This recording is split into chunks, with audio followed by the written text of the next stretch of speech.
Alexander Fidel Dana. I'm Indira Cordova. I'm Denver Jimenez from Block E. And I'm Tracy Christian Elgoyosa from Block T also. Yeah, so we would also like to know sa yung full name and then like also yung roles during a laboratory.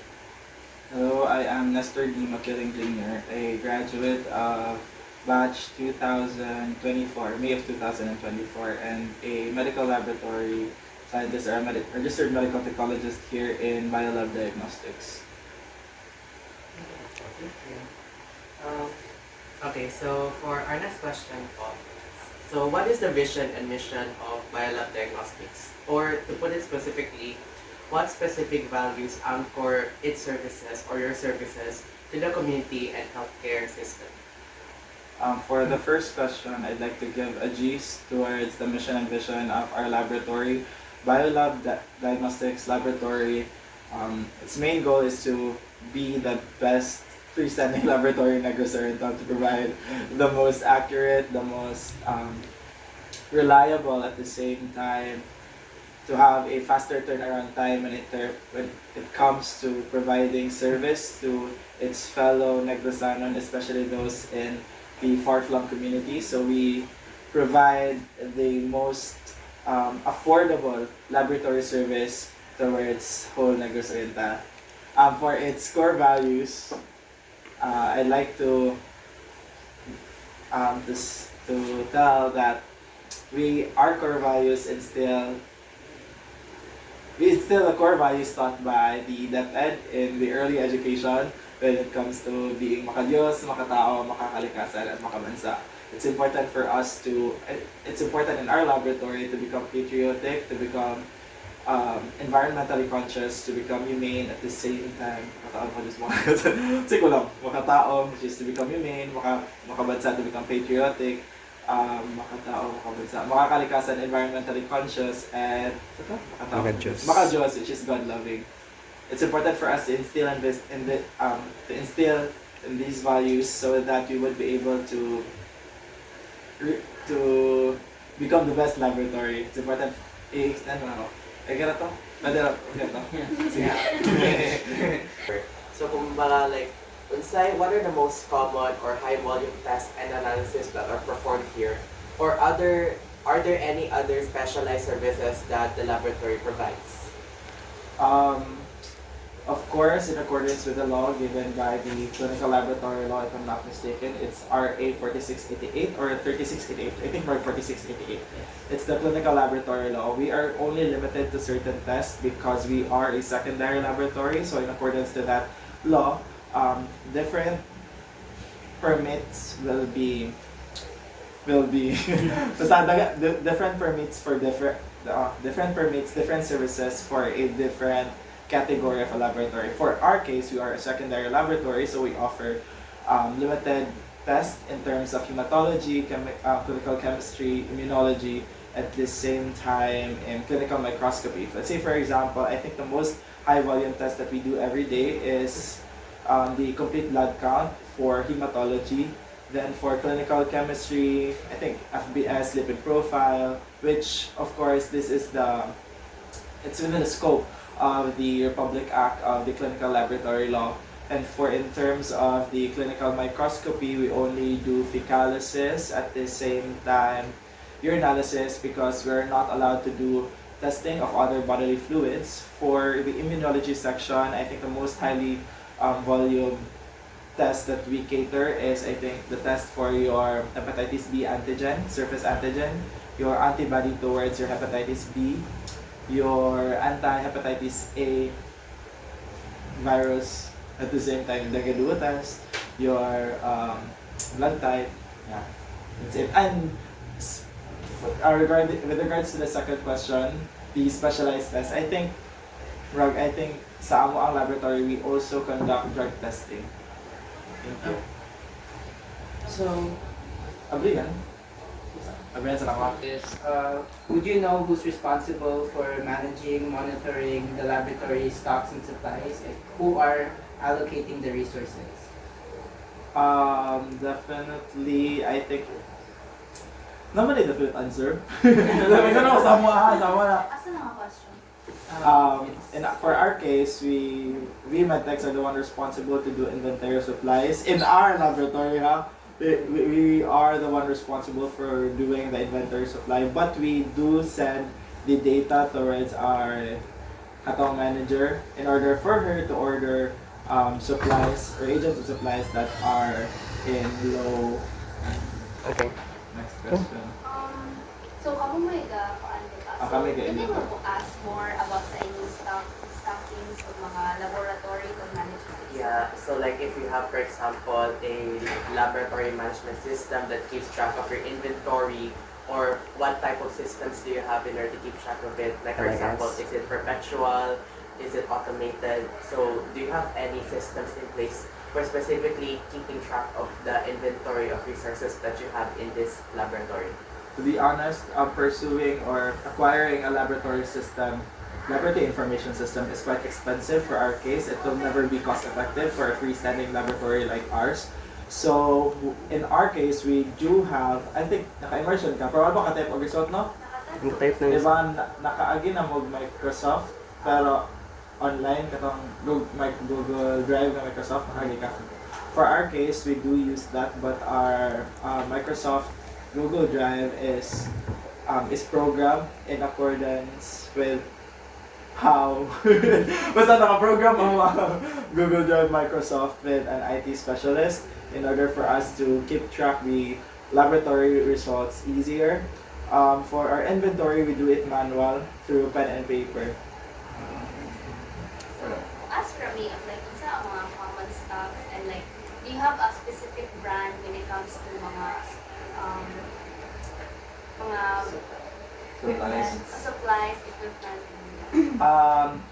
To be honest, our supplier is the same with the supplier of ICLS. So we kabantay mo brand sa inyo ang tube kay Surgitech.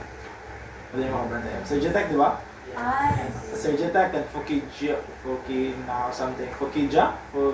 Fujikawa ang brand sa syringe, tapos basta same tech supplier sa mga kagat. So usa po siya sa mga tag-iya dili.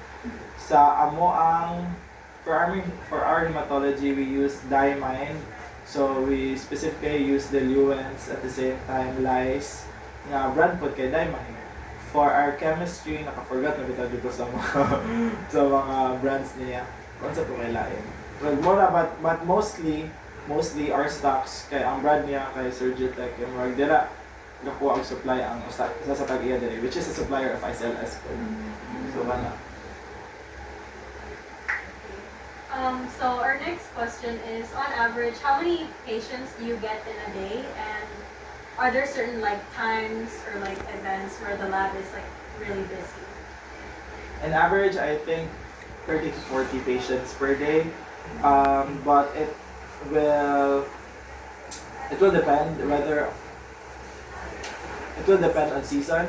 It's specifically during January or December, wherein the annual physical exam is its peak. So tagal magpa-annual na during January and December. Like, and when it comes to that, how often do you restock? And like, kung say changes in pag-restock, whatever, like, na yung mga changes in for example, annually, so like,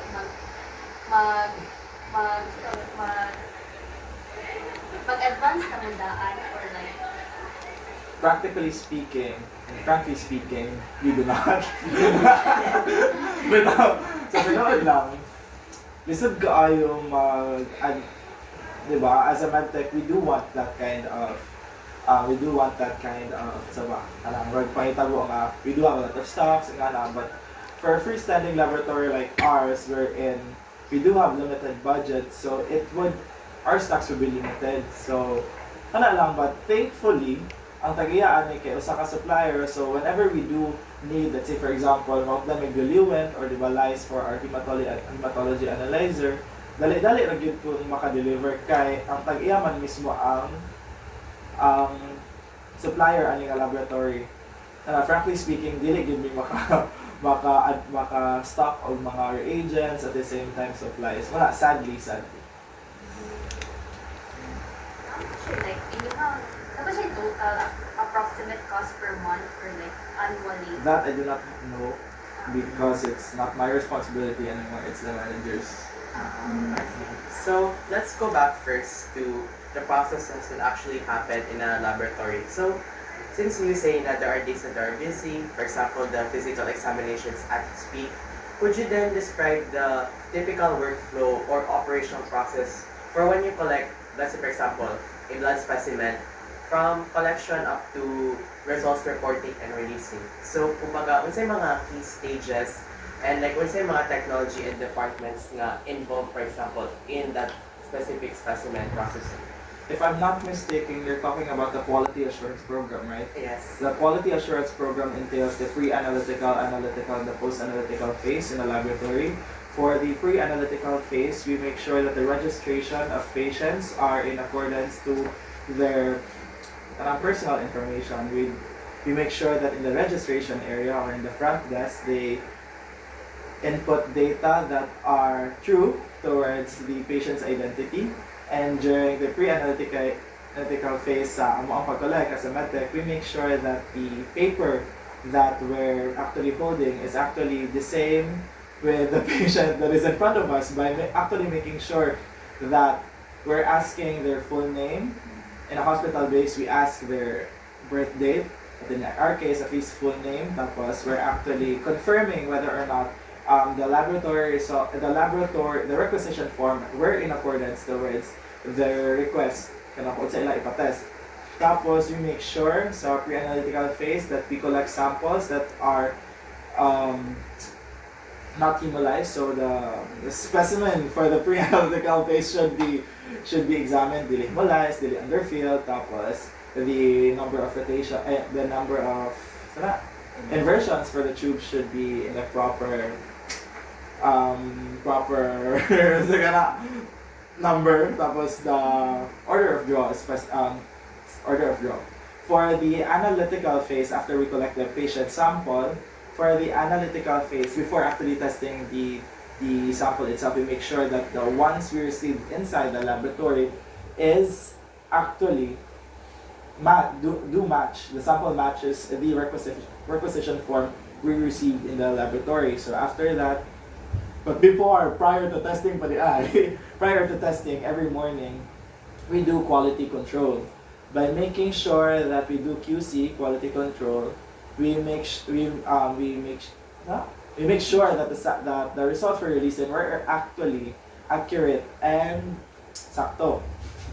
Actually correct. By making sure the reagents are working properly at the same time the machine is properly working. So if not, then we do calibration. Sige, balik ta. So when we actually receive the sample itself in the laboratory, we make sure that the requisition form is in accordance with the sample we receive itself. Tapos again, we receive the sample is symbolized, underfilled, then we do testing na. So siya na test na nato, no? Thus for the post-analytical phase, when it comes to reporting the results, we make sure I think data checking falls with the post-analytical phase. So before actually releasing the results, we make sure we do data check to check whether the results that we release now were similar or quite similar to the previous result of the patient. Para dili may matingalan, uy, taas na siya, pero taas na siya daan. So okay ra, pero nga ba? So that's data checking the patients. Kabalo naman data checking patients result previously para makabalo if pare-pares na ba ang result na imo na-release sa current. Tapos or dila naman and ang post-analytical phase. Of course, ang reference ranges sa post-analytical phase po na. Huwag mo na siya. Thank you. So, aside from that, sir, so like you talked about quality control and quality assurance, right? So, aside from that, what are the other primary safety standards, protocols, or mga requirements that the laboratory has to adhere to? So, I think, for example, you've heard of OSHA, right? Or like, DHFS, for example. Like for example, like you mentioned man that, for example, for a freestanding laboratory, primary, for example, it's 10 square meters or it's secondary 20 square meters. So aside from that, what other things do you have to comply with in order to ensure safety in your laboratory? I think the the most important thing towards producing the most accurate at the same time reliable results is um, to actually be involved in the NAQUAS, the National External Quality Assurance Scheme, which different reference laboratories for different sections such as hematology. Let's say for example, the reference laboratory for hematology is the NKTI, National Kidney Transplant Institute. For clinical chemistry, it's the Lung Center of the Philippines. For the toxicology, the East Avenue Medical Center. For the wala man po sa una namin test for HIV, but the reference laboratory for HIV and STD/AIDS is your San Lazaro. For your microbiology is for the tropical medicine. Is ito? National Tropical and Institute. National Institute of Tropical NITM. So ito siya. Tapos these reference laboratories would send out samples with a given value, so that, let's say for example, they would send samples nga naa sa tube, CBC for hematology. We'll send NKTI o ganang CBC nga tube, ipadala nila dili. Pero kabalo na sila sa value ato, sa actual value itself, and they send out to different freestanding laboratories, different hospitals, then we do test it. When we test the CBC nga, nila ay nagyatag namo with the known value, of course amo siyang ipasa po ang mga resulta ito sa reference laboratory again para ma-check nila whether or not what we have actually released were in accordance or were quite similar to the results that they have obtained. So that is one way of making sure that the laboratories in the Philippines is actually producing the most accurate and reliable results for the Filipino people. Panglawas sila itong So aside from that, so let's talk about like challenges now. So like you mentioned po nga, like there are financial challenges with running a freestanding laboratory. For example, you cannot necessarily as easily invest in like a laboratory information system, for example.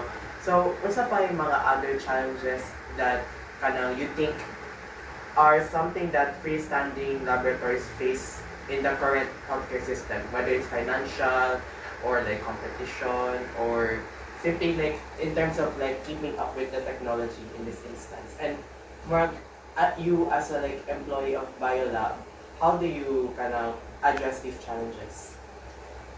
Frankly speaking, I do think that the most important issue that should be tackled by the Department of Health now, when it comes to the freestanding laboratories natukod. Wala ko na data, but there are freestanding laboratories that are not producing the most accurate at the same time reliable results. So yeah, I do think na ang integrity towards the name of becoming a freestanding laboratory is diminished na. Kaya na ubang freestanding laboratories na for the sake nga makakwarta sila.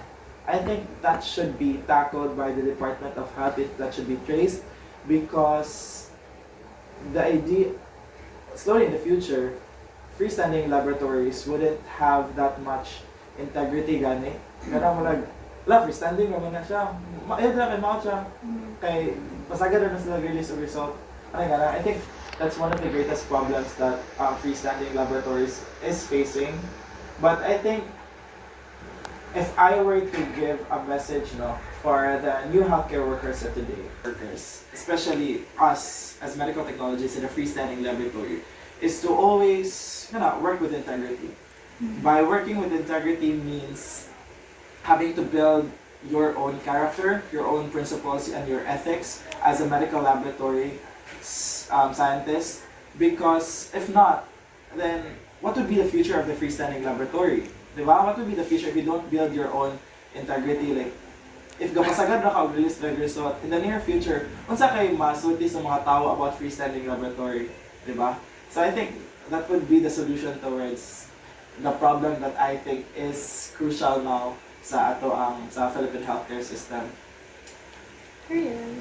Period. Period. Period. Okay. Last question. yeah.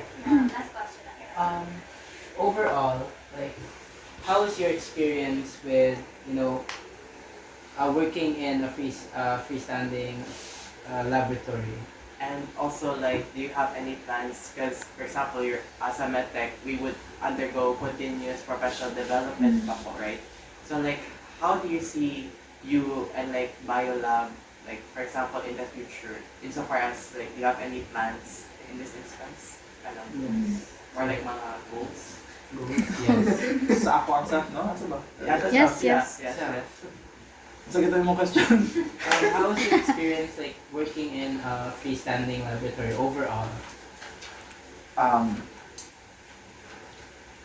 I do think that working in a freestanding laboratory is quite a fulfillment for me, but I do think that I still have a higher purpose as to why I am here. Going back, if I were to tell my story, no, going back to my medical technology internship program during my 4th year, it was a privilege for me to be able to rotate in two of the most renowned hospitals in the Philippines, Chongwa Hospital Cebu and Vicente Soto Memorial Medical Center. Being able to rotate in both public and private hospital was a privilege because I was able to see both sides of the coin. I was able to see how it is like to work in a public hospital, at the same time how it is like to work in a private hospital. Especially that I was introduced to a public hospital first, Vicente Soto. With that in mind, I realized that health really is a privilege here in the Philippines because I could say that health really is a privilege because the healthcare system in the Philippines is just so poor. Imagine having to go online to fall in line for 3 to 4 hours or just as early as 3 a.m., 4 a.m. para makalinya lang just to have access towards free medical services for your blood to be tested with different chemical tests, diba? For a public hospital. On the other hand, when I've rotated in Chongwa, which is a private hospital, you see patients, big time patients, rich people, actually having easy access to medical health care. So then, you would be able to compare both sides, no, na agabi, no, when you don't have money, you have to line for how many hours. Then, especially that Vicente Soto is actually in front of Chongwa Hospital Cebu. So you would be able to really compare the two hospitals. So you would be able to realize that health really is a privilege. Going back, when I rotated in a public hospital, that's when I realized that I really want to give public service. That I am really into having to give more service towards my Filipino people, especially those who are in the far-flung communities, especially those people who are not able to easily afford healthcare. So mo to siya, when I have rotated in Chongwa Hospital, I think the fulfillment wasn't really there. But being able to rotate for 6 months in a public hospital, I knew that I am for the people. I knew that I am for humanity because it's so heartwarming. It's so parang siyang makakumot og dugan ba when you see patients actually giving thank you nga na ba. It's the mere it's the kindness that you want to receive ba. Kanang it's the sweet words that you want to receive with your patients. Going back pa like balik pa dyan. When I rotated in a public hospital, you would be able to observe busy corridors, ano ba nga, ang ward, grabe kayagaw, yung hallways, but tapos, you would be able to, I think empathy is always important here. You would be able to see medical technologists, though I'm not generalizing all medical technologists in Vicente Soto, but makainga jud ka mas madita gyud og madito ang mga medtech sa public hospital as compared to a private hospital because they would actually feel nga they are more superior than them. We're caring for the poor people. Magana ba nga? Di ba? Magets din yun nga. Yeah. Pobre bitaw mo, nagana magahulat mo sa akong service nga na. Ito ko realize nga I don't want to be like that. I really want to empathize towards the people, especially those who are longing for healthcare. Kanang ba? So, that's something that I really want to instill in me, that I really want to show kindness and empathy towards every patient I meet because I do agree that there's no reason for us to live in this world when we don't act people with kindness. Tapos, I think So by going back, kato, that's the reason, kato, I think the idea of being fulfilled in serving people, especially those who are kato ganing not well off, kana, like, I think fulfilled na ko ana nga kana nga part when you give service to that to people like them. Yun. I think you get my ano. Yes. So, All the questions you have, or? bonus Kato question. sa'yo mo, Dan. Oo, muna. Ay, mo na to. How do you survive med tech? Good question.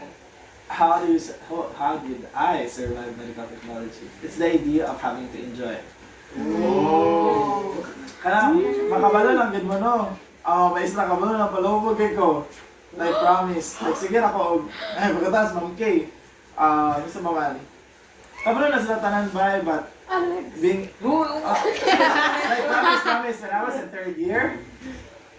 Katong idea nga kada enjoy na gyud kay ngana sa third year magsige gyud mo test. Ana wala gyud ay day nga di mo mag-test. So wala gyud mitulog ana pero what we did as a block when during third year was to compress our schedule from Monday to Friday for para ang Saturday and Sunday free na. So what we do, we party on Friday. Promise.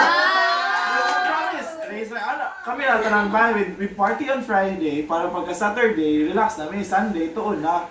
You always enjoy good. Do not pressure yourself. And I think kanang the idea ba nga, you will never understand such topic in one reading. I don't know for you, but for me, di yun ako siya masabtan in one reading. Kay, of course, medical technology is a broad program. It's a broad course nga. It's wide kay siya. You do have to study a lot. Virology, bisag gamay kay na siya punto sa board exam pero you study 80 pages per for a certain quiz. Nga na balik grabe kay siya daghan na jud kaayo kana. So I hope na kamo you would be able to of course, ano to ngayon?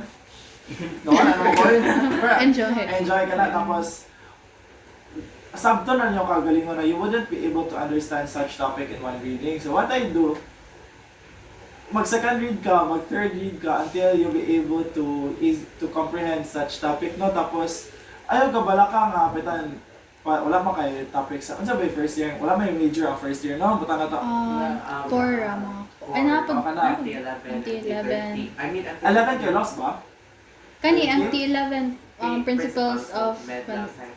Then, Ano yung lost? isa is... I think Second year, sa second year, pitan second year. Ako guys, makalimot jud ko parasitology, kana may ana, sa laws, inana, but not worry because during fourth year, mahuman magunyo tanan og sana ang topics during third year. So during fourth year, when you do your internship, you would be able to, when you do rotation in certain section na, like hematology, imo na siya tunan tanang hematology na mga lessons. So, magsige na siya balik-balik during internship. Tapos, when you do internship pa, mag-review pa dyan ka, siya, ano ba yung masunod niyo mo?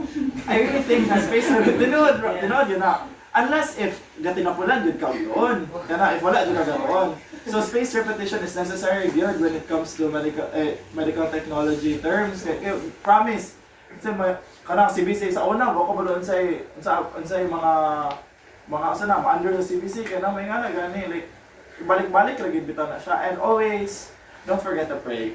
When, promise, when it's important for you to pray before studying, during studying, and after studying, tapos pray before the exam, tapos, Sorry, apo na lang po yung gabi. katulog ra. Ay, matulog yun ko sa exam. Si Ma'am Teddy para mamukaw na ako, si Sir Alex para mamukaw na ako. Nagtama, may isla kabalo na matulog. Sir Kim, katulog ka na naman na Sir Kim, kabalo na Sir Kim, matulog na ako. So, enjoy your good medical technology. Enjoy medical technology, So, we'd like to thank you for your time. Thank you so much.